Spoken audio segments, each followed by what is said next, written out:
Achilles tendon. The throw works just like a crowbar, where your leg is the lever and your hip is the fulcrum. The trick is positioning your body in just the right place. If you're just an inch off the placement of your thigh and hip, the amount of energy needed to throw an opponent can more than double.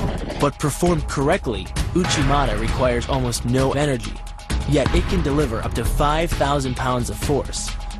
If it weren't for the mat, a throw like Uchimata would be enough to cause serious injury or even paralysis. You use the strength of your legs to maintain your dominant position while you secure the choke. Just a few pounds of pressure on the collar of this gi is enough to reduce the blood flow to the brain to a trickle and end the match.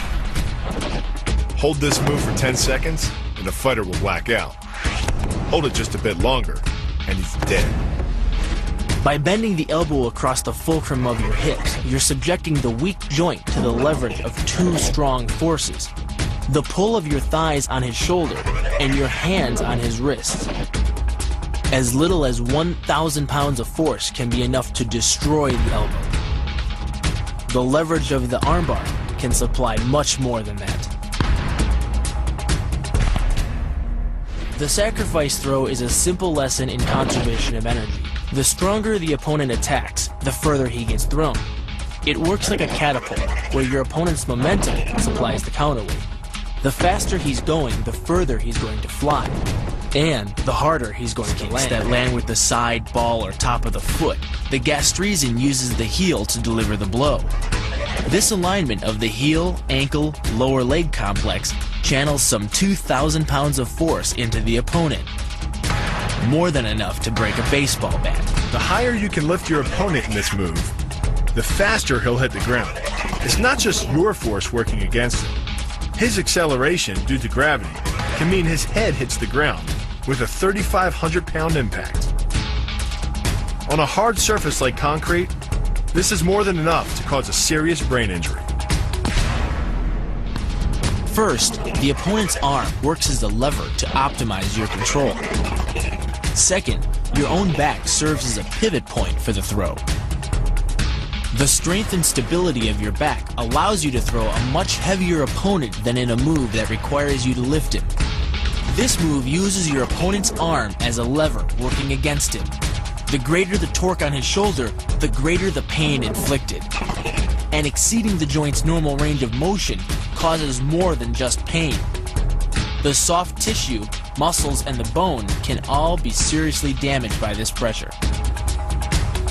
The goal of this lock is to stretch the tendons at the top of the foot to the breaking point. The strongest tendons have a tensile force threshold of just over 400 pounds. Applying any more pressure than that can tear the tendons from their base or snap them in two.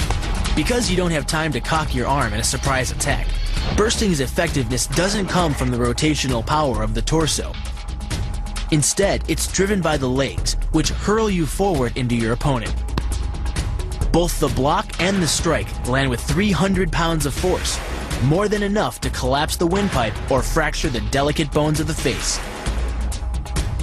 Doing the 360 defense requires you keep your body in motion at all times, using your arms to defend different angles of attack.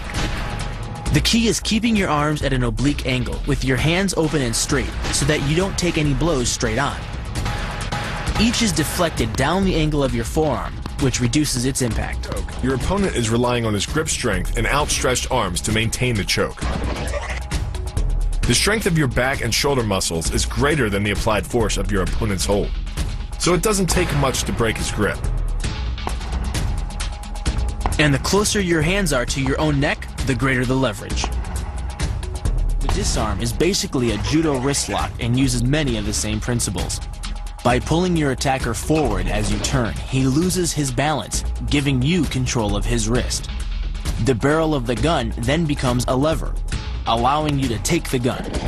Because you are using the muscles of your torso, which can deliver up to 10 times more force than the muscles of the wrist, the disarm works against an opponent who is much stronger than you.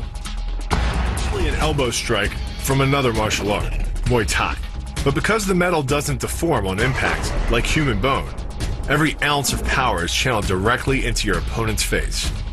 With the twisting motion of the torso generating the force, and the stiff metal of the M16 providing the impact.